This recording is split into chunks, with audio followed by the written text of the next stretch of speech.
Dalam sebuah pengakuan yang mengejutkan, laporan Wall Street Journal mengonfirmasi bahwa militer di seluruh dunia, termasuk di negara-negara barat seperti AS, Prancis, dan Inggris, kini secara aktif berupaya mereplikasi drone canggih milik Iran, Shahed 136. Ini adalah perubahan dramatis. Selama lebih dari 1 dekade, media barat konsisten mengejek dan meremehkan teknologi militer Iran. Namun kini, senjata yang tadinya dianggap propaganda, ini telah mendefinisikan ulang parameter peperangan modern. Mengapa drone Iran ini tiba-tiba menjadi cetak biru global? Ada 6 alasan utama mengapa banyak negara berlomba mereplikasi drone, murah tapi mematikan, ini. 6 alasan utama replikasi drone Shahed 136. 1. Senjata yang sangat murah, the cost advantage. Alasan terbesar adalah ketidakseimbangan biaya yang parah, severe economic imbalance. Drone Shahed 136 diperkirakan hanya berharga $35.000 hingga $40.000 per unit. Bandingkan ini dengan rudal pencegat Patriot AS yang dapat berharga jutaan dolar untuk menembak jatuh Shahed.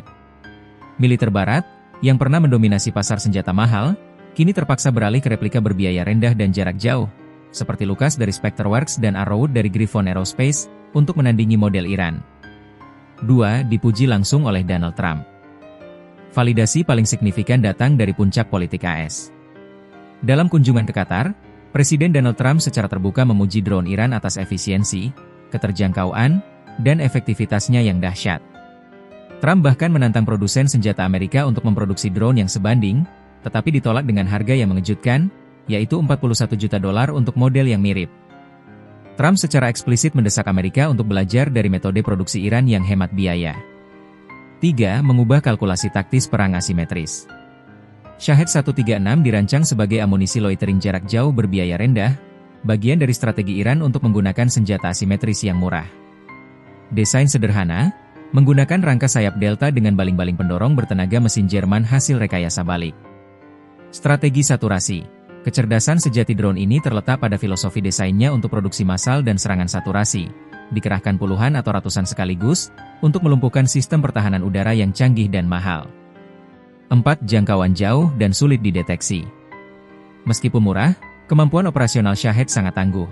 Kecepatan dan jangkauan, mampu melaju 185-200 km/jam dengan jangkauan operasional diperkirakan hingga 2.500 km, memungkinkan serangan jauh di belakang garis musuh. Siluman pasif. Penampang radar yang kecil dan jalur penerbangan yang rendah membuatnya sulit dideteksi dan dilacak, terutama ketika digunakan secara berkelompok. 5. Terbukti di medan perang modern. Keefektifan Shahed 136 telah terbukti nyata di medan perang. Rusia mengoperasikan drone ini dengan nama Grand 2 dan telah meluncurkannya dalam gelombang ratusan unit di Ukraina, membentuk tulang punggung kemampuan serangan jarak jauh Rusia. Rusia berambisi memproduksi lebih dari 50.000 unit per tahun pada tahun 2026. Global, terbukti ampuh, memicu gelombang replikasi dari AS, Arrowwood, Lucas, Cina, seri CH, Polandia, Pelargonia, Ukraina, Batyar, dan Arab Saudi, Unmanedex X1500. 6. Fondasi pengembangan teknologi lebih lanjut. Shahed kini menjadi fondasi yang berkembang.